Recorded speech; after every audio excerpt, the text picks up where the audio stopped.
नमस्ते सम्पूर्ण साथीहरुमा म अमृत गोतामे तथा यामी कम्प्युटर इन्स्टिट्युट युट्युब च्यानल बुटवलको तर्फदेखि साथीहरु तपाईहरुलाई यो कोरल ड्र सँग सम्बन्धित विभिन्न किसिमका टुल्सको बारेमा जानकारी मैले गराइरहेको छु। यो भन्दा अघिल्लो भिडियोमा मैले केही टुल्सको बारेमा जानकारी गराएको थिएँ र आजको यो भिडियोमा पनि म एकदम युजफुल हुने कोरल ड्रमा बढी भन्दा बढी प्रयोग हुने केही टुल्सहरुको बारेमा जानकारी गराउन उपस्थित भएको छु। कृपया ढिलो नगरी तपाईहरुलाई कोरल ड्रको स्क्रिनतर्फ लैजान चाहन्छु। साथीहरु मैले यहाँ कोरल ड्र खोलेको छु र कोरल ड्रमा एउटा न्यू डकुमेन्ट जुन अर्थात अनटाइटल्ड डकुमेन्ट मैले यहाँ ओपन गरेको छु र यो भन्दा अघिल्लो भिडियोमा मैले तपाईहरुलाई यहाँ माथि भएका यो सेभ टुलसँग सम्बन्धित र त्यसै भित्र रहेका केही टुलको बारेमा जानकारी गराएको थिएँ भने आज मैले तपाईहरुलाई यो crop tool, knife tool, virtual segment र इरेजर भनेर यी चारवटा टुलहरुको बारेमा जानकारी गराउँछु र धेरै जसो युजफुल पनि छन् यिनी टुलहरु। राम्रोसँग भिडियोलाई हेर्नु होला। क्रप टुल, क्रप भन्ने बित्तिकै हामीले के बुझ्छौं भन्दा कुनै पनि अब्जेक्ट होस् अथवा टेक्स्ट होस् अथवा कुनै पनि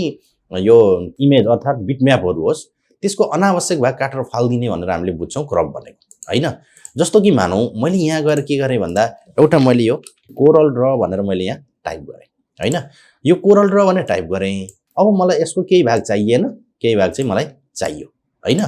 अथवा मैले यहाँ गएर कुनै एउटा शेप कोरे हैन, अथवा मैले यहाँ गएर कुनै एउटा यसरी यो बनाए हैन, अथवा मैले यहाँ गएर कुनै लाइन कोरे, अथवा मैले यहाँ गएर कुनै इमेज इम्पोर्ट गरेर मैले यहाँ लिगे है त। ल हेर्नुस् यसरी मैले यहाँ चाहिँ इमेजहरु मैले लिगे भनी चाहे यो टेक्स्टको होस्, चाहे मैले कोरेको होस्, चाहे यिनी इमेजको होस्, अनवान्टेड एरिया मैले काटेर फाल्दिन पर्यो भने चाहिँ त्यतिबेला यो क्रप भन्ने टुलको प्रयोग गरिन्छ। र यो क्रप टुलको प्रयोग गर्नुभन्दा पहिले हामीले एउटा बुझ्नै पर्ने कुरा के हो भने जुनको क्रप गर्ने हो त्यसलाई पहिला सिलेक्ट गर्न जरुरी छ। सिलेक्ट नगरिकिन कहिले पनि क्रप नगर्नु होला। यदि सिलेक्ट नगरिकिन क्रप गर्यो भने के हुन्छ भन्दा सिलेक्ट नगरिकन क्रप गर्यो भने त्यो क्रप एरिया भित्रको त बाँकी रहन्छ, त्यो भन्दा बाहिर जे थिए ती सबै अटोमेटिक के हुन्छ डिलिट भएर जान्छ। त्यसो हुँदाखेरि हामीले सबैभन्दा पहिला के गर्ने त्यो जुनलाई क्रप गर्ने हो त्यसलाई क्लिक गर्ने अर्थात सिलेक्ट गर्ने, अब त्यसपछि क्रप टुल ल्याउने र अब मानौ हामीले यो कोरल ड्र लेखेको यसको हामीले अलिकति आधा भाग फाल्दिन चाहन्छौं। ल हेर्नुस् यसरी यो मार्किङ गर्ने। यसरी मार्किङ गरिसकेपछि यो अरु भएको छैन, यति मात्रै अलिकति हाइलाइट भएको छ, अरु चाहिँ डिम देखिएछ हैन। अब यति बुझ्ने हो कि हामीले यो कोरल ड्रको यो भित्र यो सेतो सेतो देखाएको छ नि यस भित्र भएको बाँकी रहन्छ अनि यो भन्दा बाहिरको चाहिँ जान्छ है त। अब यसलाई आफूले यसरी एडजस्ट गर्न पनि सकिन्छ, तलमाथि तानेर एडजस्ट गर्न पनि सकिन्छ, यो क्रपको एरियालाई यसरी एडजस्ट गर्न पनि सकिन्छ। ठ्याक्क हो यहाँ माउसको पोइन्टर लगाएर यसरी हैन। त्यसपछि अब इन्टर दबाइदिए पनि हुन्छ, डबल क्लिक गरे पनि हुन्छ। हेर्नु त त्यो भन्दा माथिको गयो। यदि हामीले यसलाई यो सिलेक्ट नगरेको भए हेर्नुस् है, यदि हामीले यसलाई सिलेक्ट नगरिकिन यहाँबाट क्रप गर्न खोजेको भए क्रप त यो हुन्थ्यो हैन। अनि हामीले क्रप गर्दाखेरि के भएको थियो, यसको माथि बाहिरको भाग गएको थियो, यहाँ भित्रको रहथ्यो, अनि यता उताकालाई केही भएको थियो भएको थिएन। अहिले मैले सिलेक्ट गरेको छैन, अब मैले क्रप गरे भने हेर्नु त यो भन्दा बाहिरको भाग पनि गयो र हामीले यतापट्टि अरु थिए तिनी पनि गयो। त्यसो हुँदा तपाईले क्रप गर्दा जहिले पनि के ख्याल गर्नु होला भन्दा कुनलाई क्रप गर्ने भन्ने कुरा चाहिँ पहिला सिलेक्ट गरेर बल्ल यहाँबाट गएर यसरी क्रप गर्नु होला र आफ्नो आवश्यकता अनुसार यसलाई चाहिँ हामीले फेरि रिसाइज गर्न यताउता यसरी एडजस्ट गर्न पनि सकिन्छ। त्यो अब तपाईको आफ्नो आवश्यकताको कुरा हो हैन, जसरी गरे पनि हुन्छ है। त्यसपछि यहाँ डबल क्लिक गर्दिनुस्, बस यो भन्दा बाहिरको क्रप भयो। यस्तै गरेर हामीले लाइनहरुको पनि गर्न सक्छौं, यसरी बनाएका अब्जेक्टहरुको पनि गर्न सक्छौं, अनि इमेजहरु बिटम्याप भन्छ इमेजहरुको पनि गर्न सक्छौं, अर्थात टेक्स्टको पनि गर्न सक्छौं। ठीक छ, यो एकदम बढी भन्दा बढी युज हुन्छ, यो गर्नुपर्छ यो टुलको प्रयोग है त। अब यसमा क्लिक गरिरहँदा फेरि अरु टुलहरु देखिन्छन्। हेर्नु त नाइफ टुल, भर्चुअल सेगमेन्ट र इरेजर। अब नाइफ टुल, नाइफ भन्ने बित्तिकै हामीले के बुझ्छौं, चक्कु भन्ने बुझ्छौं हैन। अब हामीले कुनै पनि कोरेका है, चाहे अब रेक्टेंगल होस् अथवा सर्कल होस् अथवा लाइन होस् अथवा क्लोज अब्जेक्ट होस्, जेसुकै भए पनि त्यसलाई अब हामीले काट्न पर्यो, टुक्र्याउन पर्यो भने त्यतिबेला चाहिँ हामीले यो नाइफ भन्ने टुलको प्रयोग गर्छौं। अब सबैभन्दा पहिला बुझ्न पर्ने कुरा के हो भने हामीले केलाई हामीले काट्ने हो, सबैभन्दा पहिला त्यो यहाँ हामीले बनाएको हुनु पर्यो र सिलेक्ट गरेको पनि हुनु पर्यो पहिलो कुरा। अनि दोस्रो कुरा हामी यहाँ गएर यो हामीले नाइफलाई क्लिक गर्ने र नाइफ इनेबल गराउने। जब हामीले नाइफलाई इनेबल गर्छौं यो माथिपट्टि हेर्नुस् त यो प्रोपर्टी बारमा हाम्रो यहाँ अप्सनहरु देखिन्छन् जसमध्ये अरु सबै डिम छन् र यतापट्टिका अगाडिका यिनी दुईटा चाहिँ इनेबल छन् र अब अहिले हाम्रो यो पहिलो वाला के छ कीप एज वन अब्जेक्ट भन्यो यो अनि यतापट्टिकोलाई फेरि के भन्यो अटो क्लोज अन कट भन्यो हैन अब अहिले हाम्रो यो कुनै पनि एक्टिभ छैन हेर्नुस् है कुनै पनि एक्टिभ छैन भने हामीले यहाँ कुनै पनि अब अब्जेक्टहरुलाई काट्न पर्यो यहाँ कुनै पनि सिलेक्ट नगर्नुस् पहिला त्यसपछि यहाँ अब्जेक्ट सिलेक्ट गरेकोमा गएर अब कहाँबाट काट्न चाहनुहुन्छ त्यहाँबाट यसरी टक्क टक्क चुडाल दिनुस् त्यसपछि पिक टुलमा आउनुस् अब इनलाई सार्दाखेरि के हुन्छ हेर्नु त यो हाम्रो काट्छ नाइफले टुक्रा बनायो हेर्नु त ए बुझ्नु भयो यसरी टुक्रा टुक्रा भयो हैन यो हामीले यो नाइफ टुल लिएर माथिका यिनी दुईटा मध्ये कुनैलाई पनि इनेबल नगर्दाखेरिको कुरा हो है अब यो मानौ यो मेरो एउटा के छ रेक्टेंगल छ हैन अथवा अथवा स्क्वायर होला अनि यहाँ मैले यसको लाइन पनि भरेको छु र लाइन चाहिँ मोटो मसिनो मैले यहाँ माथिबाट यसरी गराइदिए अब हेर्नुस् यो नाइफ टुलमा गएर हो यतापट्टिको यो जुन छ नि अटो क्लोज हो यो अटो क्लोजलाई इनेबल गरेर अब तपाईले यसरी काट्नु भयो भने अब यो के हुन्छ भन्दा काट्न काटिन्छ र अटोमेटिक यो के हुन्छ क्लोज हुन्छ हेर्नुस् है अब यसलाई यता गला समात्नुस् यहाँबाट काट्यौ हामीले काटेका थियौ हैन अनि यो पनि काटियो चुड्यो र यो अटोमेटिक जोइन भयो अनि यतापट्टिको बाँकी रहेको यो पनि के भयो भन्दा अटोमेटिक जोइन भयो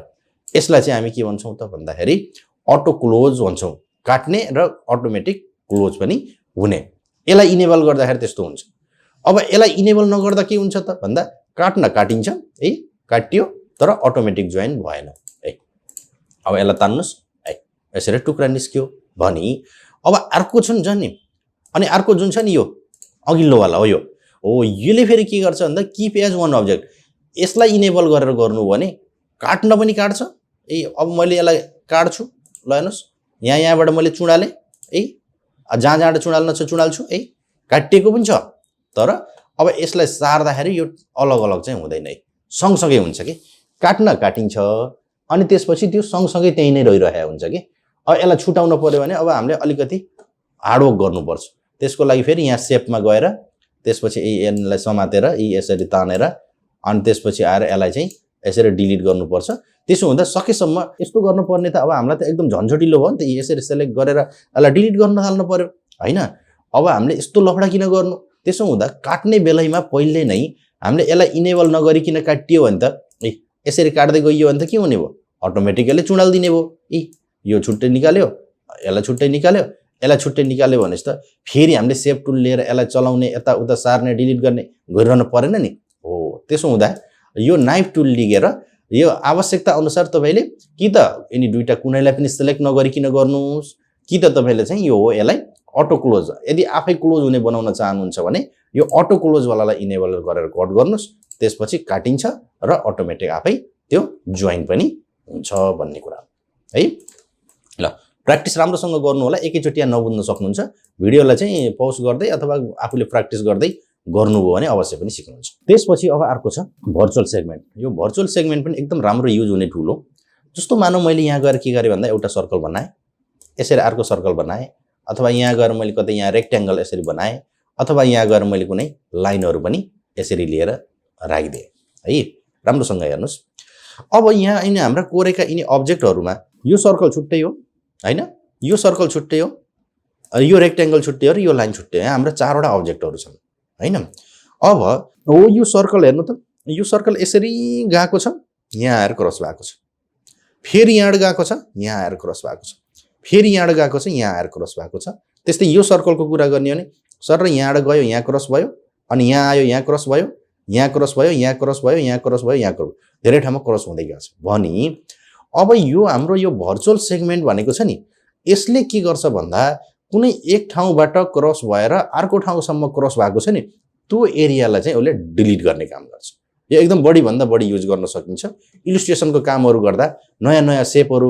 एडजस्ट गर्दा त्यति बेला चाहिँ यो एकदम बढी युज हुन्छ मैले यसको युज गर्छु है जस्तो अब यही लाइनको कुरा गर्ने हो भने यो लाइन सर यसरी आयो भने यहाँ क्रस भयो यहाँ क्रस भयो यहाँ क्रस भयो यहाँ क्रस भयो नि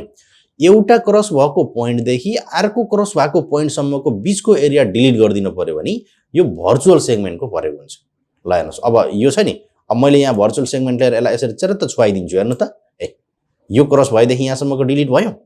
हैन त्यस्तै अब मानौ हो यहाँको यो फाल्न पर्यो अथवा हो यो फाल्न पर्यो अथवा यो फाल्न पर्यो जुन फाल्ने हो त्यो एक ठाउँबाट अर्को ठाउँ क्रस भएको हुनु पर्यो त्यसलाई चाहिँ यसरी लिएर यो भर्चुअल सेगमेन्ट लिएर यसरी छुवाइदिने बित्तिकै उसले के गर्छ अटोमेटिक त्यसलाई डिलिट गरिदिन्छ है देख्नुभयो है हैन ल यसरी चाहिँ हामीले के गर्छौं भन्दा यो भर्चुअल सेगमेन्ट भन्ने टुलको प्रयोग गरेर आफूलाई अनावश्यक र एक ठाउँबाट अर्को ठाउँ क्रस भएको विशेष गरी यो लाइनहरुलाई डिलिट गर्ने काम यो भर्चुअल सेगमेन्टले गर्छ यसको युज एकदम बढी भन्दा बढी गर्न सकिन्छ कि अब हामीले नयाँ जस्तो अब यो सर्कल र यो सर्कल लिएका थियौं अब हामीलाई हो यसको एउटा नयाँ यो शेप निकाल्न पर्यो हैन अथवा हामीलाई हो यहाँबाट यसरी लाइन ल्याइयो भने अब यसको शेप निकाल्न पर्यो तिनी गर्नलाई त सजिलो भयो नि त हैन अब यतापट्टिको हो यो फाल्दैपछि त यो शेप निस्कने भयो नि त यो फाल्नलाई त हामीलाई त धेरै गाह्रो हुन्थ्यो नभए त हैन यसलाई लएर चिरित छुवाइदिने बित्तिकै त यसले त फाल्दिहाल्यो त्यसको लागि चाहिँ यो भर्चुअल सेगमेन्ट प्रयोग गर्न सकिन्छ यो भिडियोको अब लास्ट टुल अब हाम्रो इरेजरको बारेमा त अब लगभग नामैले बताइरहेको छ कुनै पनि भागलाई मेट्ने हो हैन अब चाहे हामीले यस्ता अब्जेक्टहरु लिगौं चाहे हामीले बिटम्यापहरु लिगौं चाहे हामीले हो यस्ता बिटम्याप इमेजहरु लिगौं चाहे हामीले यस्ता अब्जेक्टहरु कोरौं लाइन अथवा सर्कल रेक्ट्याङ्गल अथवा कुनै अब कोरेको हैन अथवा टेक्स्ट लेखेको जेसुकै होस् यिनीहरुको अनावश्यक भाग चाहिँ हामीले मेटेर फाल्नु पर्यो भने त्यति बेला चाहिँ यो इरेजर भन्ने टुलको प्रयोग हुन्छ यो एकदम बढी प्रयोग गर्न सकिन्छ यदि तपाईहरुले फोटोशप चलाउन जान्नु भएको छ भने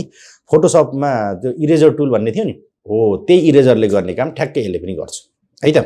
अब सबैभन्दा पहिला सिलेक्ट गर्न जरुरी छ मैले अहिले यसलाई सिलेक्ट गरे अनि यहाँ गएर इरेजर टुल लिगे इरेजर टुल लिगेर अहिले हेर्नु त यसरी मेट्दिएको छु मजाले मेटेको छ हेर्नु त यस्तै गरेर तपाईहरुले पनि आफुलाई कुनै पनि इमेज होस् अथवा कुनै पनि अब्जेक्टहरु होस् अथवा कुनै पनि टेक्स्टहरुको पनि हुन सक्छ ती एरियाहरु चाहिँ मेटेर फाल्दिन पर्यो भने त्यति बेला हामी के गर्छौं त भन्दा यो इरेजर टुलको प्रयोग गर्छौं प्रयोग गर्ने तरिका यही हो सबैभन्दा पहिला अब कुनलाई इरेज गर्ने हो त्यसलाई सिलेक्ट गर्ने अनि त्यसपछि आएर इरेजर टुलमा जाने अनि इरेजर टुल लिएर यसरी मेट्दिने ल हेर्नुस् अनि एउटा कुरा यसमा ख्याल गर्नुपर्ने कुरा के हो भन्दा यसरी हामीले इरेजरले मेटियो भने अरु त अब इमेजहरु अनि अब्जेक्टहरु त अब्जेक्ट इमेज नै हुन् हामीले यसरी टेक्स्ट लेखेका छौं भने त्यो नमेट्दासम्म त्यो टेक्स्टलाई एडिटेबल टेक्स्ट हुन्छ हैन आफ्नो आवश्यकता अनुसार त्यसलाई जति बेला पनि तपाईले एडिट गर्न सक्नुहुन्छ जब यसरी हामीले अब यो मेट्दिन्छौं नि यो मेटिसकेपछि अब यो हाम्रो टेक्स्ट बन्दैन यो चाहिँ अब अब्जेक्टमा कन्भर्ट हुन्छ कन्भर्ट टु कर्व गरे जस्तो हुन्छ त्यसपछि अब यसलाई हामीले टाइप गरेर यो सी को ठाउँमा अर्को ल्याउँछु भन्न पाइदैन बरु यसलाई सेभ टुल लिएर यसको आवश्यकता अनुसार यिनी नोडहरुलाई चाहिँ समातेर यताउता गरेर एडिट गर्न सकिन्छ ल यसरी चाहिँ हामीले यो इरेजर टुलको प्रयोग गरेर आफुलाई अनावश्यक एरियाहरु हामी मेट्न सक्छौं तर मेट्नु भन्दा पहिले एउटा बिर्सनै नहुने कुरा तपाईहरुले के हो भने जुनको मेट्ने त्यसलाई सिलेक्ट गर्न चाहिँ नबिर्सनु होला यो पिक टुलले है त यो गरिसकेपछि अब तपाईको आफ्नो आवश्यकता अनुसार जे पनि गर्न सक्नुहुन्छ साथीहरु तपाईहरुलाई यो क्रप टुलसँग सम्बन्धित अनि त्यसपछि आएर इरेजर टुलसँग नाइफसँग अनि भर्चुअल सेगमेन्टसँग सम्बन्धित यो भिडियो कस्तो लाग्यो जस्तो लाग्यो त्यस्तै प्रतिक्रिया दिनु होला यी टुलहरु चाहिँ अलि युज हुन्छन् कोरल ड्रमा इलस्ट्रेसनको काम गर्दाखेरि मैले चाहिँ इन टुलहरुलाई चाहिँ प्रयोग गर्ने गरेको छु र मैले गर्छु भने अर्कोले पनि गर्नुहुन्छ तपाईहरुले पनि गर्नुपर्ने हुन्छ भिडियोलाई राम्रोसँग हेर्नु होला एकै पटकमा नबुझ्न सकिन्छ यदि बुझ्नु भएन भने चाहिँ फेरि अब यसलाई